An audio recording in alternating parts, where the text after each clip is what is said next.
जय हिंद फ्रेंड्स, हमारे channel quick exam अड्डा पे आपका स्वागत है।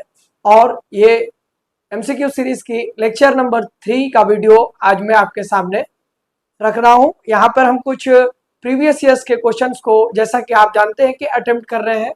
इसी तरीके से आज भी हम क्लासेस को आगे बढ़ाएंगे और विगत वर्षों में पूछे गए प्रश्न जो बीपीएससी, टीआरई, बिहार दरोगा, इससे रिलेटेड क्वेश्चंस को हम यहाँ पर अटेम्प्ट करने का प्रयास करेंगे। और हमारे चैनल को सब्सक्राइब करना और टेलीग्राम से जुड़ना ना भूलें। आते हैं हम पहले प्रश्न की तरफ और देखते हैं आज का पीवाईक्यू जो एमसीक्यू सीरीज में आपको यहाँ प्रोवाइड किया जा रहा है। तो आज का पहला प्रश्न है, संयुक्त राष्ट्र महासभा की पहली बैठक कहाँ हुई थी? संयुक्त राष्ट्र महासभा की पहली बैठक कहाँ हुई थी? आपके सामने ऑप्शंस है न्यूयॉर्क, लंदन, पेरिस और जेनेवा।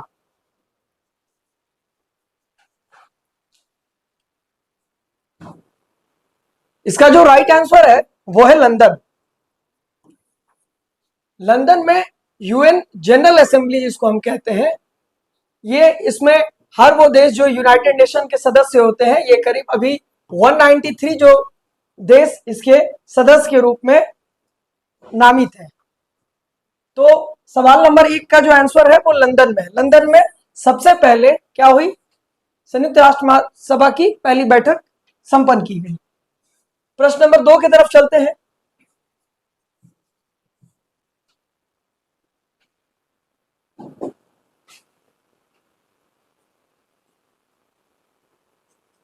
कर दीजिए पूरा अच्छे, और वहां से नीचे पूरा कर। प्रश्न नंबर 2 है आपके सामने, अकबर ने किस नीति के तहत हिंदू मुस्लिम एकता को बढ़ावा दिया? ऑप्शन ए आपके सामने दीन-ए इलाही, ऑप्शन बी सुलह-ए-कुल, ऑप्शन 3 मनसबदारी प्रणाली और ऑप्शन 4 जजिया कर। इन 4 ऑप्शंस के तहत अकबर शासक के द्वारा पूछा गया है कि किस पॉलिसी के तहत हिंदू मुस्लिम एकता को बढ़ावा दिया। हम जैसा कि जानते हैं कि अकबर अपने साम्राज्य में हिंदू मुस्लिम एकता को एक साथ लेकर चलने का और राज्य विस्तार नीति में हिंदू मुस्लिम एकता की काफी उसकी झलक दिखती है।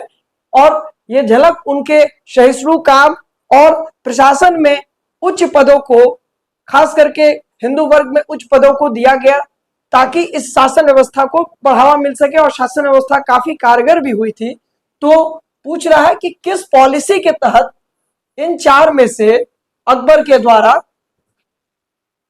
इस एकता को बढ़ावा दिया गया।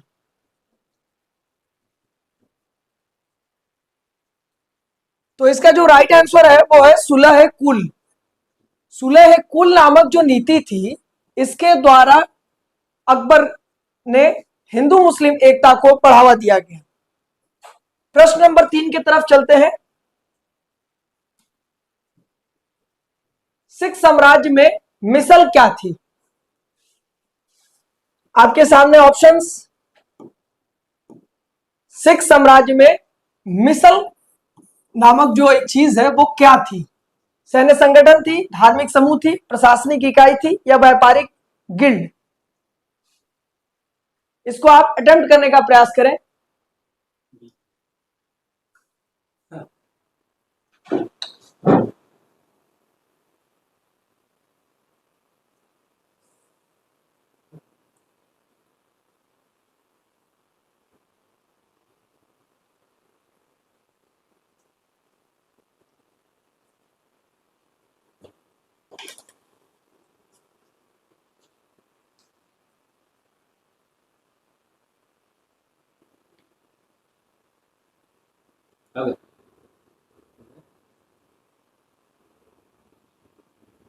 ये लगी सकती कोई दिक्कत नहीं है, ये लगी नहीं।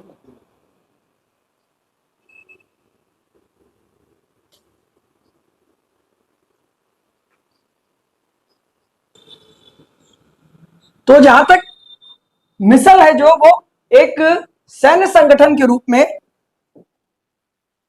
सिख साम्राज्य में मिसल को हम सैन्य संगठन के रूप में चिन्हित करते हैं। इसका जो राइट आंसर होगा वो सैन्य संगठन होगा। जैसा कि इसके अलावा हम सिख साम्राज्य में एक खालसा पंथ की भी चर्चा सुनते हैं। खालसा पंथ। खालसा पंथ की स्थापना सिख धर्म के 10वें गुरु श्री गुरु गोविंद सिंह के द्वारा स्थापित किया गया। खालसा पंथ की स्थापना उनके द्वारा की गई थी। प्रश्न नंबर 4 की तरफ चलते हैं। सवाल आपसे पूछ रहा है रिंग ऑफ फायर। ये एमसीक्यू ज्योग्राफी से रिलेटेड है।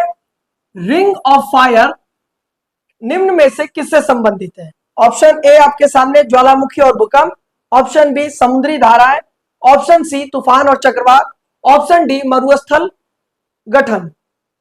4 ऑप्शंस आपके सामने, इसको अटेम्प्ट करें।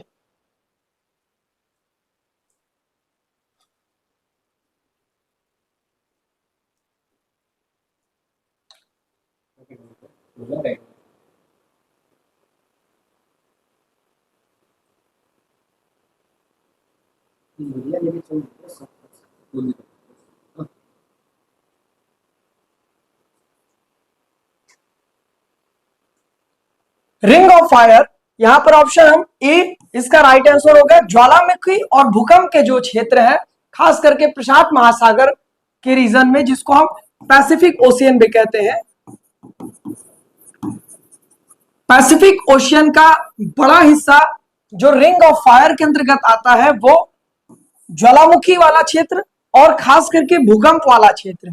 इन दो प्रकार के भूमि में ये जो होता है, इस रीजन को हम जानते हैं। ज्योग्राफिकली एक वर्ड इसको दिया गया जिसको हम रिंग ऑफ फायर कहते हैं। अगले प्रश्न की तरफ चलते हैं हम। प्रश्न नंबर 5वां है वेल्ड प्रकार की घास भूमियां कहां पाई जाती है? वेल्ड एक प्रकार की घास भूमि है। ये बीपीएससी 64 प्रीलिम्स में क्वेश्चंस आ चुका है। वेल्ड जो है वो घास की भूमि कहां पाई जाती है? ऑप्शन ए दक्षिण अफ्रीका, ऑप्शन बी दक्षिण America, option C Australia, option D Great Britain.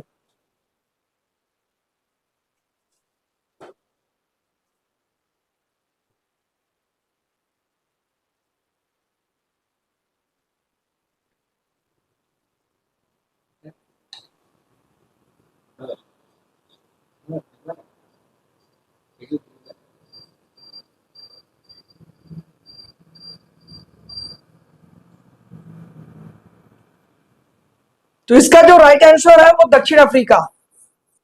Option number A इसका राइट आंसर है। दक्षिण अफ्रीका में जिस प्रकार की घास पाई जाती है ये वेल्ड घास है, जो कि वाइल्ड लाइफ के लिए काफी दक्षिण अफ्रीका में सहायक होती है। यानी वन्य जीवों के आवास के स्थल में इस प्रकार की घास भूमि हमको ज्यादा देखने को दक्षिण अफ्रीका में मिलती है। और दक्षिण अफ्रीका की बात करें तो दक्षिण अफ्रीका की राजधानी है प्रिटोरिया। आप लोग याद रखेंगे दक्षिण अफ्रीका की राजधानी प्रिटोरिया। यहीं से हमारे एक क्रांतिकारी राष्ट्रपति नेल्सन मंडेला भी का नाम सामने आता है। अगले प्रश्न की तरफ चलते हैं। प्रश्न नंबर 6 है विश्व की सबसे बड़ी मैंग्रोव वन कितने प्रतिशत विश्व के मैंग्रोव क्षेत्र का गठन करती है?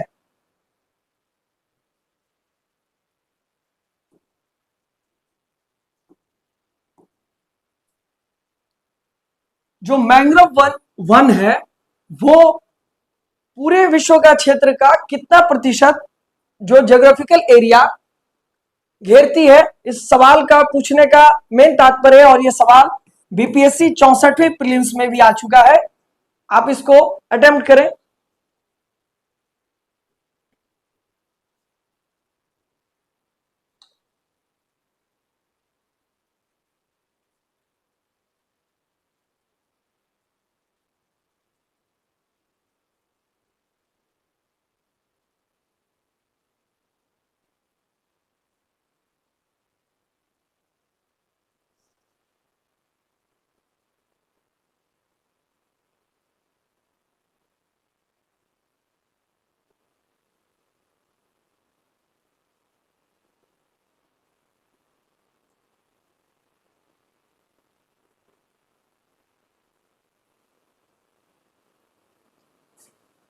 इसका जो राइट आंसर होगा वो 7%।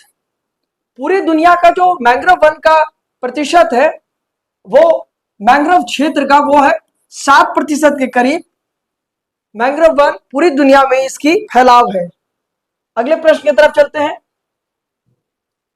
और ये हमारा 7वां प्रश्न आपके सामने है। जलवायु परिवर्तन के कारण भारत में किस प्रकार की प्राकृतिक आपदा की आवृत्ति बढ़ रही है?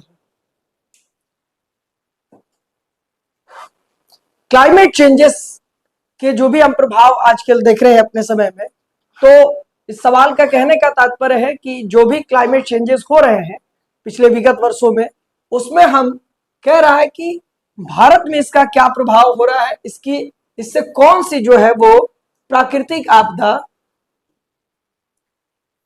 इससे कौन सी प्राकृतिक आपदा, नेचुरल डिजास्टर की जो आवृत्ति है वो दिन प्रतिदिन बढ़ रही है। ये भी बीपीएससी 68 प्रीलिम्स में आया हुआ क्वेश्चन 2023, अभी हाल फिलहाल में ही इसकी प्रीलिम्स हुई है। पिछले एक साल पहले का ये पीवाईक्यू है आपके सामने। ऑप्शन ए चक्रवात, ऑप्शन बी भूकंप, ऑप्शन सी ज्वालामुखी विस्फोट और ऑप्शन डी सुनामी। निम्न में से ये 4 में से कौन सी प्राकृतिक आपदा की जो आवृत्ति है वो भारत में बढ़ रही है? किसके कारण? जलवायु परिवर्तन के कारण।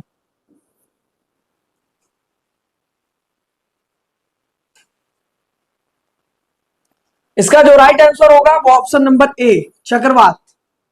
चक्रवात की घटना पिछले हम बात करें तो 1 से 2 दशक तक जो है कि नहीं, वो घटनाएं बढ़ रही हैं भारत के। ये आप ज्योग्राफिकल मैप की बात करें तो इधर बे ऑफ बंगाल का जो रीजन है और इधर अरेबियन सी का जो रीजन है, इसमें हम विगत के कई सालों में देखने में आ रहा है कि कई प्रकार से जो चक्रवाती तूफान है, समुद्री तूफान है, वो कई बार इंडोनेशिया के रीजन में, बंगाल की खाड़ी में, कभी अरेबियन सी में, ये तीनों तरफ से, कभी आप देखें तो ये इंडियन ओशन के तरफ से भी चक्रवात की घटनाएं हमको सुनने को मिलती है। अलग अलग तरीके का चक्रवात अलग अलग नाम से मशहूर होता है। तो इस तरीके का जो प्रभाव पड़ रहा है जलवायु परिवर्तन के, काफी जो यहाँ प्रभाव देखने को मिलते हैं, खास करके हमारे भारत में जलवायु परिवर्तन का प्रभाव बहुत ज्यादा देखने को मिल रहा है, क्योंकि इससे कृषि, इससे हमारी जो भी जलवायु है, मानसून है, ये सारी चीजें इससे प्रभावित हो रही है धीरे धीरे। तो सवाल का जो सही उत्तर था वो था चक्रवात। अगले प्रश्न की तरफ हम लोग बढ़ेंगे और अगला प्रश्न है जो आपके सामने है, COP26। इसका तो आपने नाम सुना होगा। COP26 सम्मेलन जो था वो आयोजित हुआ था, जो किस पर केंद्रित था? जलवायु परिवर्तन। अभी जैसा कि आपने पिछले सवाल में ही जलवायु परिवर्तन से जुड़े सवाल को एमसीक्यू में देखा है, खास करके हमारे जो स्टूडेंट्स प्रशासनिक तैयारी कर रहे हैं सिविल सर्विसेज की, आजकल की जो भी पब्लिक सर्विस कमीशन है वो स्टूडेंट से ये आशा करती है कि वो जलवायु परिवर्तन जैसे गंभीर मुद्दा है, जो आगे आने वाले समय में हमारे देश या पूरे विश्व को इससे आगे भी बढ़ना है, इससे निकलना भी है, इसके संभावित प्रयास करके इसको कमी भी करनी है। तो इससे जुड़े हुए सवाल हमको एग्जाम में कई देखने को मिल रहे हैं। जिस तरीके से ये भी वही प्रश्न है जो बीपीएससी के 68वें प्रीलिम्स में आया हुआ प्रश्न है। इससे भी पहले जो आपने सवाल देखा वो भी 68 प्रीलिम से जुड़े हुए थे। तो ये जो पूछ रहा है कि COP26 जो सम्मेलन हुआ था उसका जो केंद्र बिंदु था वो जलवायु परिवर्तन था। वो पूछ रहा है कि वो जो COP26 था वो कहां हुआ था? निम्न में से ये 4 ऑप्शंस में से कहां पर हुआ था? Option A Paris, option B Glasgow, option C New York, option D Tokyo. इसको आप अटेम्प्ट करें।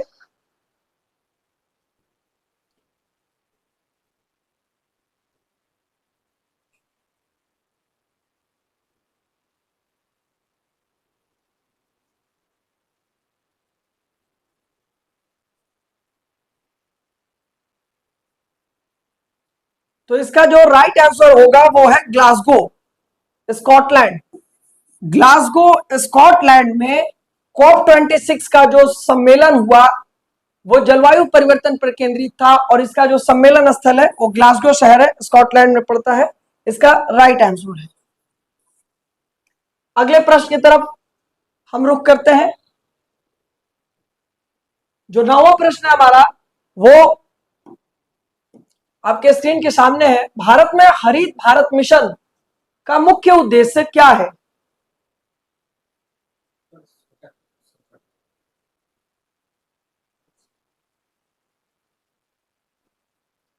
भारत में जो हरित भारत मिशन सरकार की जो इनिशिएटिव है वो चलाई जा रही है, इसका मुख्य उद्देश्य मेन पर्पस क्या है? ये बीपीएससी 68 प्रीलिम्स 2021 में आया हुआ प्रश्न है। ऑप्शन ए वन क्षेत्र में वृद्धि, ऑप्शन बी औद्योगिक प्रदूषण में कमी, ऑप्शन सी जल संरक्षण और ऑप्शन डी शहरी परिवहन में सुधार।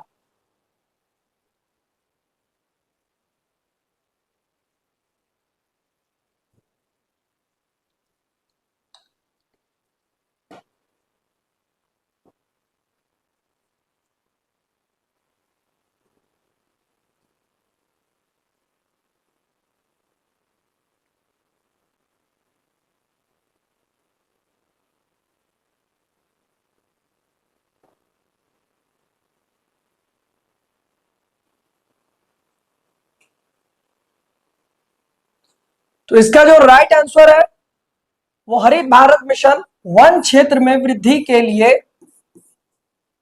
इसका जो था वो मुख्य उद्देश्य है कि वन क्षेत्र में वृद्धि की जाए।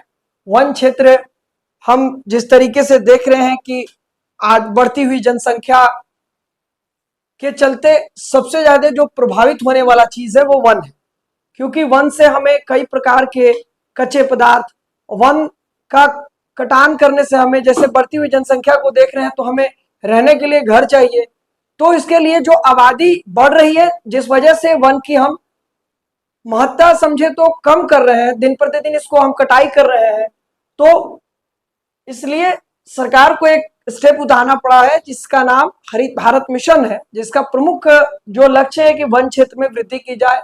वो हमारे आसपास के क्षेत्र हो, सरकारी जो भी उपक्रम के क्षेत्र हो, सरकारी जो भी कार्यालय हो, वहां पर क्या किया जाए, वन क्षेत्र वनावरण किया जाए, पौधे लगाए जाए, ताकि हमारे आसपास में वनों की जो वृद्धि हो, वृक्षारोपण हो, जो सरकार का मुख्य एम है। अगले प्रश्न की तरफ हम देखते हैं। हमारा 10वां जो प्रश्न है, बिहार में जूट के लिए सामान्य सुविधा केंद्र, जिसको सीएफसी के नाम से यहाँ पर निर्देशित किया गया है, सीएफसी कहां स्थापित किया गया है? ये बिहार स्पेशल से क्वेश्चन है। बिहार में जूट के लिए सामान्य सुविधा केंद्र कहां स्थापित किया गया है? ये बीपीएससी 65वें प्रीलिम्स में आ चुका प्रश्न है। ऑप्शन आपके सामने 4 है, पटना, पूर्णिया, मुजफ्फरपुर, कटिहार।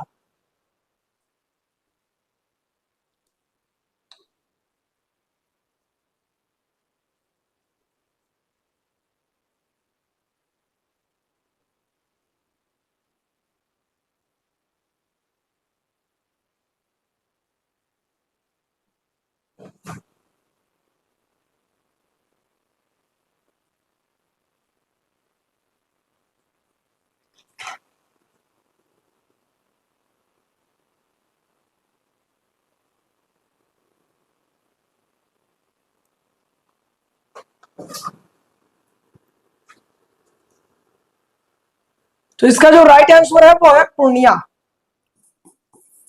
पूर्णिया में बिहार में जूट के लिए सामान्य सुविधा केंद्र स्थापित किया गया है। ये उस वक्त के प्रश्न के हिसाब से है।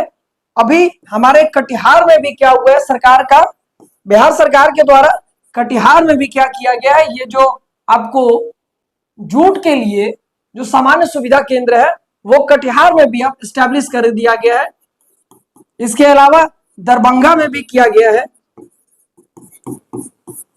तो इस प्रश्न के हिसाब से देखें तो एमसीक्यू का जो राइट आंसर है वो पूर्णिया है, बाद में कटिहार में भी स्टैब्लिश हो चुका है। ठीक है, अगले प्रश्न की तरफ चलते हैं। हमारा 11वां प्रश्न है, निम्नलिखित में कौन सा भारतीय संविधान की विशेषता नहीं है? ये हमारे पॉलिटी से जुड़ा हुआ एमसीक्यू है। भारतीय संविधान की विशेषता नहीं है।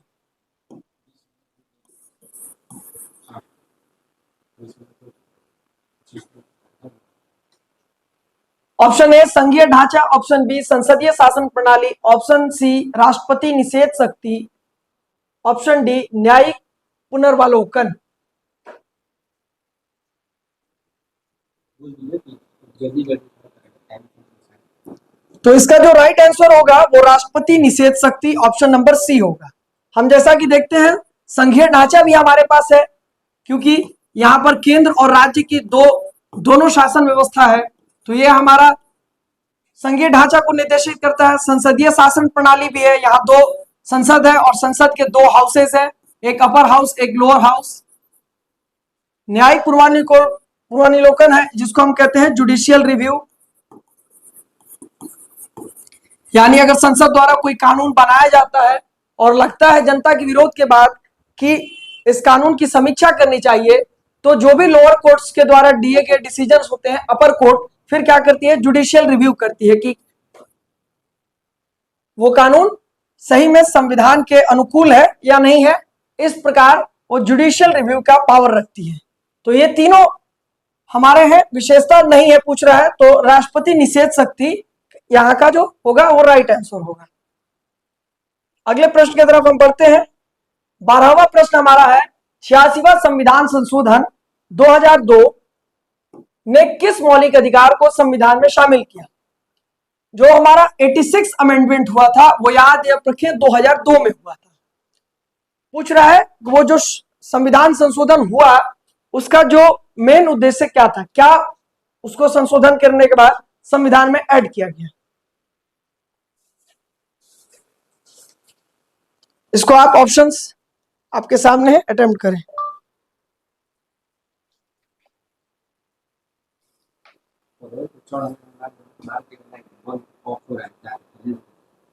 टाइम बहुत कम बचा, 25-30 मिनट हो गए भैया। सर है क्वेश्चन जाता है। तो इसका जो राइट आंसर है वो शिक्षा का अधिकार। शिक्षा का अधिकार के तहत 86वां संविधान संशोधन 2002 किया गया और जिसके बाद से हमको शिक्षा का अधिकार जो हमें 6 से लेकर 14 वर्ष की आयु तक जो हम आज सेकेंडरी लेवल तक शिक्षा देखते हैं वो हमारे मुफ्त शिक्षा प्रणाली के तहत ये प्राप्त होती है। यानी 6 से 14 वर्ष के बच्चों के लिए जो शिक्षा है वो मुफ्त, राज्य का दायित्व होगा कि वो प्रावधान कराए। अगले प्रश्न की तरफ हम बढ़ते हैं। 13वां प्रश्न हमारा 61वां संविधान संशोधन जो कि 1989 में 1989 में इसको क्या परिवर्तन किया गया। 61वें संविधान के संशोधन के तहत क्या किया गया संविधान में। आपके सामने ऑप्शंस 4 दिए गए हैं, इसको प्रयास करें।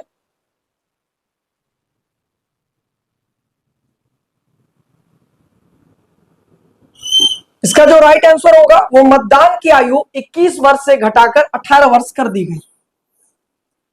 61वां संविधान संशोधन 1989 में किया गया। इसका मूल उद्देश्य था कि जो मतदान करने की पहले आयु 21 साल रहती थी वो बाद में 18 वर्ष कर दी गई। अगले प्रश्न की तरफ बढ़ते हैं और अगला सवाल हमारा जो एमसीक्यू है वो साइंस से रिलेटेड है। सवाल है कि निम्नलिखित में से कौन सी किरणों की भेदन क्षमता सबसे अधिक होती है।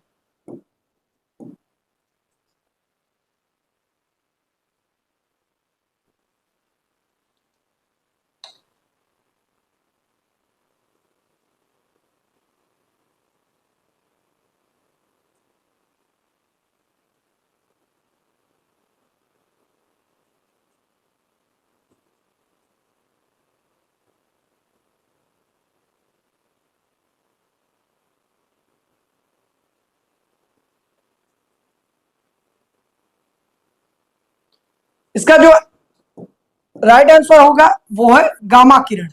गामा किरण जो होती है उसकी जो भेदन क्षमता होती है वो निम्न में से दिए हुए ऑप्शंस में सबसे अधिक होती है।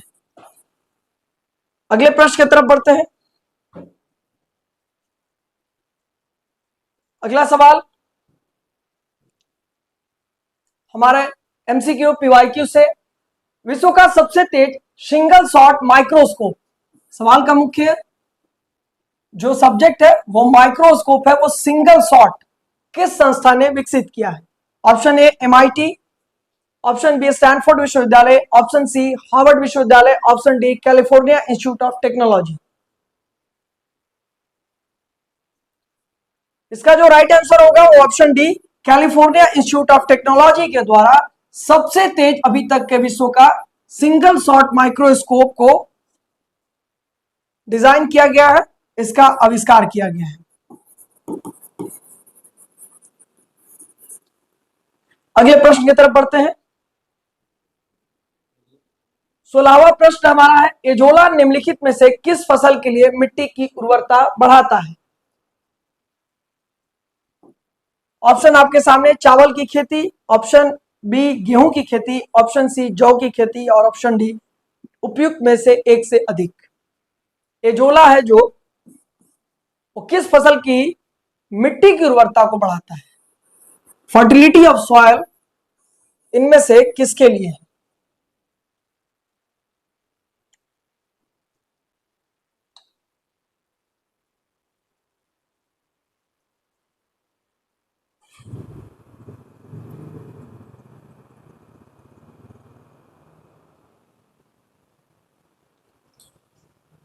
तो इसका जो राइट आंसर है वो है चावल की खेती। चावल की खेती में के लिए एजोला नामक जो फॉर्म होता है वो क्या करता है? मिट्टी की उर्वरता को बढ़ाता है। अगले प्रश्न की तरफ चलते हैं। किस पुर्तगाली नेता ने ब्लू वाटर पॉलिसी पेश की थी? सवाल का मेन थीम आपके सामने है ब्लू वाटर पॉलिसी। पुर्तगाली नेता के द्वारा, कौन से पुर्तगाली नेता के द्वारा ब्लू वाटर पॉलिसी पेश की गई थी?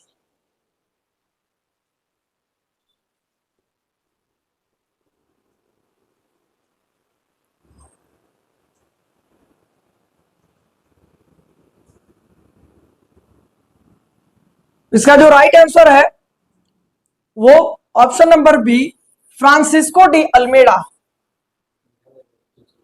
फ्रांसिस्को डी अल्मेडा के द्वारा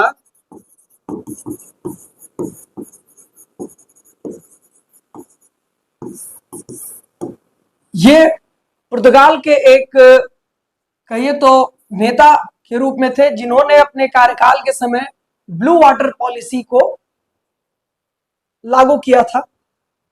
अगले प्रश्न की तरफ बढ़ते हैं। विश्व मृदा दिवस 2024 का थीम क्या था? विषय क्या था विश्व मृदा दिवस? ऑप्शन आपके सामने है, अटेम्प्ट करें।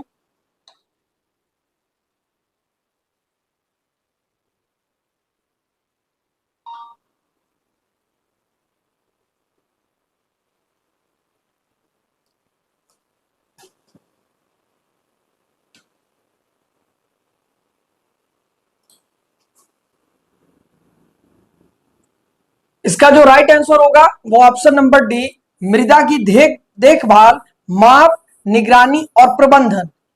इसका मुख्य थीम का जो विषय रहा है जिसका माप, निगरानी और इसका बेस्ट तरीके से प्रबंधन किया जा सके मृदा को, ताकि कृषि और इसके अलावा और भी उपयोग जहां पर वृक्षारोपण में होते हैं वहां पे इन तीन विषयों को जो इस्तेमाल किया गया है, इन तीन के इस्तेमाल से मृदा दिवस का जो थीम था वो यहाँ पे देखने को मिलता है। और हम बात करें मृदा दिवस की तो मृदा दिवस 5 दिसंबर के दिन पूरे विश्व में मनाया जाता है।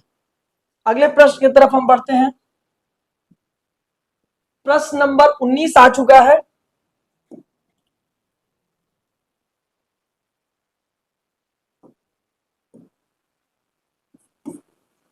सवाल आपके सामने है, भारतीय संविधान की अनुच्छेद 368 जिसको 368 कहा जाता है, इसका संबंध निम्नलिखित में से किससे है? ऑप्शन आपके सामने है।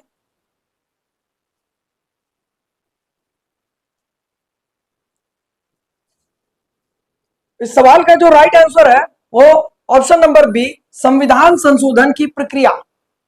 आर्टिकल 368 संवैधानिक संशोधन जिसको हम कॉन्स्टिट्यूशनल अमेंडमेंट कहते हैं, उससे ये रिलेटेड है। और ये कॉन्स्टिट्यूशनल अमेंडमेंट हमारे संविधान में दक्षिण अफ्रीका से अडॉप्ट किया गया है, यानी दक्षिण अफ्रीका के संविधान से लिया गया है, जिससे हम संविधान संशोधन की प्रक्रिया कर पाते हैं, जिस वजह से हमारा संविधान न ही अंशतः कठोर और ना ही अंशतः लचीला, इन दोनों को समन्वित किया रहता है, ताकि हम अपने समय समय पर आने वाली समस्याओं को देश में एक संशोधन प्रक्रिया के माध्यम से हम एक बेहतर रूप दे पाते हैं। अगले प्रश्न की तरफ हम आगे चलते हैं। 20वां जो हमारा प्रश्न है आज का, वो है समाजवादी अर्थव्यवस्था का मुख्य उद्देश्य क्या है।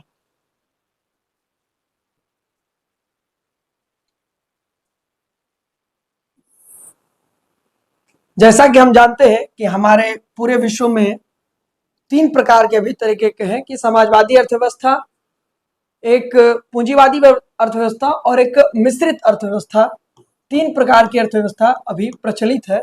भारत जो हमारा देश है वो मिश्रित अर्थव्यवस्था को अपनाने वाला देश है, जिसमें कुछ जो लक्षण वो पूंजीवाद के भी हैं, पूंजीवादी अर्थव्यवस्था के, और कुछ लक्षण समाजवादी अर्थव्यवस्था के भी हैं। तो इसका जो राइट आंसर होता है वो होता है ऑप्शन नंबर डी, अधिकतम सार्वजनिक कल्याण। ज्यादा से ज्यादा सार्वजनिक कल्याण का मतलब होता है, सार्वजनिक का मतलब जनता को कल्याण किया जा सके, जनता को लाभकारी योजनाओं के तहत जनता में समान रूप से योजनाओं का बंटवारा या संपत्ति का बंटवारा या इस तरीके की बहुत सारे इसमें पॉलिसीज हैं। इस इकोनॉमिक्स में देखा जाए तो समाजवादी जो अर्थव्यवस्था होती है इकोनॉमी में, तो इसका जो मूल उद्देश्य होता है वो अधिकतम सार्वजनिक कल्याण, ज्यादा से ज्यादा लोगों का इसमें कल्याण किया जाए, इसकी मुख्य विशेषता होती है। प्रश्न नंबर हम 21 के तरफ आगे बढ़ते हैं। निम्नलिखित में से कौन सा मौलिक कर्तव्य नहीं है? मौलिक कर्तव्य नहीं है, इसको हम इंग्लिश में कहें तो फंडामेंटल ड्यूटीज।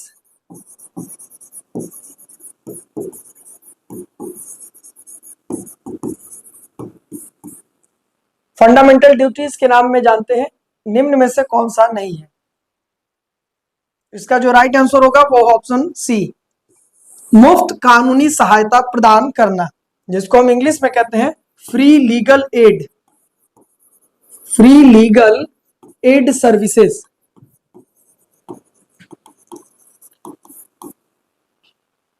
बाकी के हमारे जो ये मौलिक कर्तव्य ये नहीं है, बाकी के तीनों मौलिक कर्तव्य हैं, जिनमें संविधान का पालन करना, राष्ट्रीय ध्वज के प्रति हमारा सम्मान दिखाना, जाहिर करना, और एक और ऑप्शन में था पर्यावरण की रक्षा करना। ये ऑप्शन ए, बी और डी ये तीनों मौलिक कर्तव्य है, बल्कि ऑप्शन पूछा था क्वेश्चन की इनमें से कौन सा नहीं है, तो ये मुफ्त कानूनी सहायता प्रदान करना जो होता है वो मौलिक कर्तव्य नहीं है, बल्कि ये नीति निर्देशक तत्व जिसको हम डीपीएसपी कहते हैं ये उनमें शामिल है। डीपीएसपी हमारे संविधान में आर्टिकल 36 से आर्टिकल 51 के बीच सम्मिलित है, आप ध्यान रखेंगे। अगले प्रश्न की तरफ बढ़ते हैं। 22वां जो हमारा प्रश्न है वो निम्नलिखित में से कौन सा संवैधानिक निकाय नहीं है? संवैधानिक निकाय, आप ध्यान रखेंगे, इसको हम इंग्लिश में कॉन्स्टिट्यूशनल अमेंडमेंट कहते हैं। संवैधानिक निकाय यानी कॉन्स्टिट्यूशनल बॉडीज। अब संवैधानिक निकाय की बात करें तो संवैधानिक निकाय उस चीज को कहते हैं भारत में जो कि संविधान जब हमारा बना, जब गठित हुआ, उस समय से इस संविधान में यह वर्णित है कि सरकार को चलाने के लिए जो भी बॉडीज का उस वक्त गठन किया गया था उसके एक स्पेसिफिक अनुच्छेद, उसका एक अलग से प्रावधान किया गया था, जिस वजह से आज हम देखते हैं कि वो सारे संस्थाएं जो एस्टैब्लिश्ड है। तो इसमें जो पूछ रहा है कि वो कौन से संवैधानिक निकाय नहीं है, और संवैधानिक निकाय की एक मुख्य विशेषता होती है कि इसे हम कोई भी संवैधानिक संशोधन की प्रक्रिया के माध्यम से हम इसे खत्म नहीं कर सकते हैं, ये पूरे पूर्णकालिक होती है। तो ऑप्शन ए वित्त आयोग, ऑप्शन बी राष्ट्रीय मानवाधिकार आयोग, ऑप्शन डी संघ लोक सेवा आयोग और ऑप्शन डी निर्वाचन आयोग। इसका जो राइट आंसर होगा वो होगा राष्ट्रीय मानवाधिकार आयोग।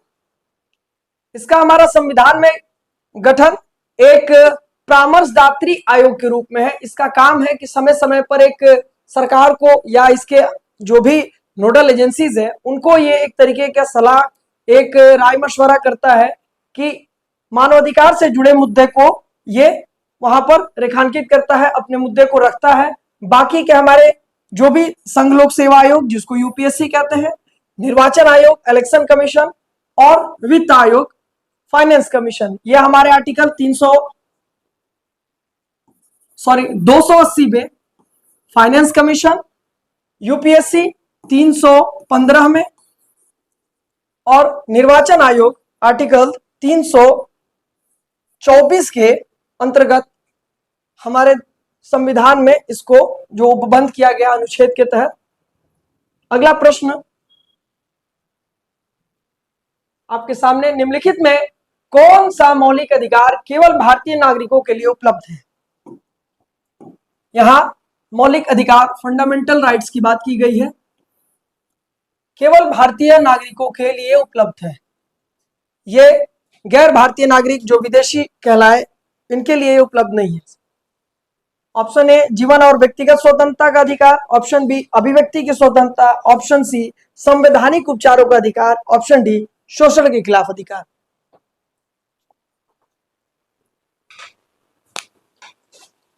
तो इसका जो राइट आंसर होगा वो ऑप्शन नंबर बी अभिव्यक्ति की स्वतंत्रता, जिसका मुख्य काम जो होता है कि अभिव्यक्त करना, और अभिव्यक्त का मतलब होता है एक्सप्रेस। आप किसी चीज पर एक्सप्रेशन अपना दे सकते हैं।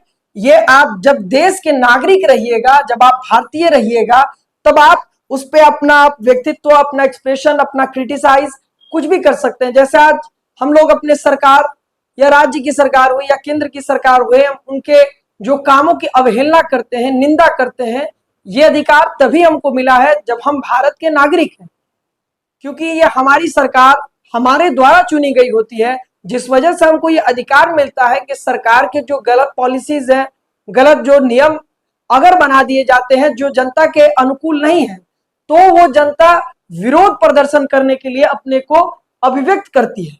तो अभिव्यक्त करने की स्वतंत्रता, जब आप नागरिक रहिएगा तभी तो आपको अधिकार प्राप्त होंगे, अन्यथा जो भी दूसरे देश का आदमी हो उसको अभिव्यक्ति की स्वतंत्रता का अधिकार नहीं मिलता है। उसको ये जो फंडामेंटल राइट्स की हम बात कर रहे हैं, उसको जीवन और व्यक्तिगत स्वतंत्रता का अधिकार प्राप्त होगा, संवैधानिक उपचारों का भी अधिकार होगा। अगर वो किसी यहाँ मामले में दोषी पाया जाता है तो उसको संवैधानिक उपचारों के तहत उसको जो हम हेबियस कॉर्पस, क्यू वारंटो, इसके अलावा जो भी रिट जारी करती है हमारे हाई कोर्ट, सुप्रीम कोर्ट, वो उसके लिए होंगे। शोषण अगर उसका हो रहा है तो उसके खिलाफ भी उसके अधिकार को, उसका अगर फंडामेंटल राइट्स एक्सप्लॉइट हो रहा है तो वो उपयोग कर सकता है, लेकिन वो अभिव्यक्ति की स्वतंत्रता उसके पास नहीं होती है। तो इसका जो राइट आंसर वो हमारा बी ऑप्शन था, अभिव्यक्ति की स्वतंत्रता। अगले प्रश्न की तरफ बढ़ते हैं।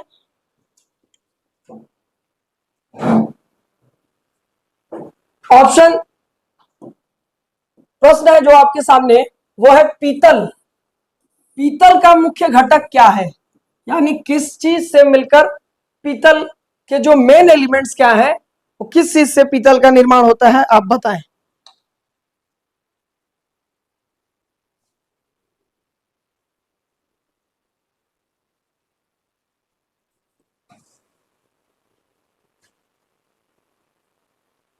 इसका जो राइट आंसर होगा वो जस्ता और तांबा।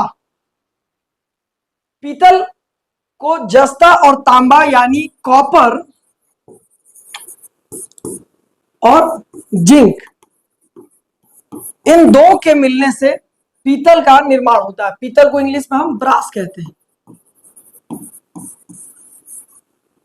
कॉपर और जिंक धातु के जुड़ने के साथ ही हमको पीतल प्राप्त होता है। अगले प्रश्न की तरफ चढ़ते हैं। हमारा जो 25वां प्रश्न है, आज का आखिरी प्रश्न है।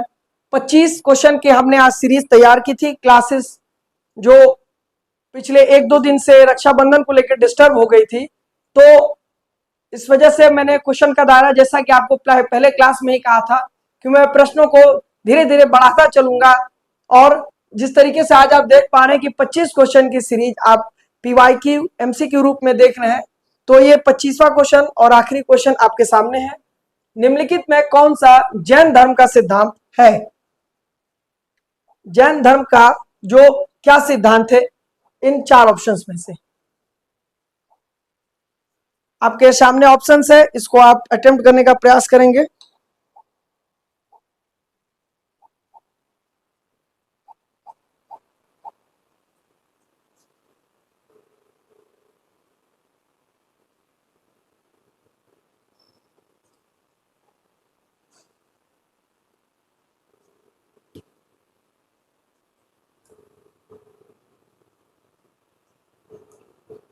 तो इसका जो राइट ऑप्शन होगा वो अनेकांतवाद, ऑप्शन नंबर बी। अनेकांतवाद का जो अभिप्राय होता है वो अनेकांत अनेक से मिलकर बना हुआ है, जिनमें हम बात करें अहिंसा, सत्य और अपरिग्रह, ब्रह्मचर्य, इस तरीके के जो अलग अलग पर्सपेक्टिव्स दिए गए हैं इस जैन धर्म के जो मेन सिद्धांत के तहत, वो अनेकांतवाद को इस तरीके से वो इंडिकेट करते हैं कि इनमें अनेकांतवाद यानी कई रूप तरीके का, कई अनेक चीजें बताई गई है, जिस वजह से आप अपने आचरण को आप एक बेहतर मार्ग की तरफ ले जा पाएंगे, जिस वजह से इसका ऑप्शन अनेकांतवाद होगा। और ये हमारा आखिरी प्रश्न यहाँ समाप्त होता है। और हमारे चैनल को आप सब्सक्राइब, लाइक और शेयर करना ना भूलें। और इसके अलावा हमारा जो टेलीग्राम चैनल क्विक एग्जाम अड्डा पर आप जुड़े और दूसरे को भी शेयर करें। यह हमारा चैनल है क्विक एग्जाम अड्डा। मिलते हैं अगले क्लास के तरफ, जो लेक्चर नंबर 4 रहेगा। उसमें भी हम previous year BPSC civil service, BPSC TRE और बिहार दरोगा और विभिन्न एग्जामों के पीवाईक्यू हम देखेंगे एमसीक्यू के रूप में और अटेम्प्ट करने का प्रयास करेंगे। जय हिंद।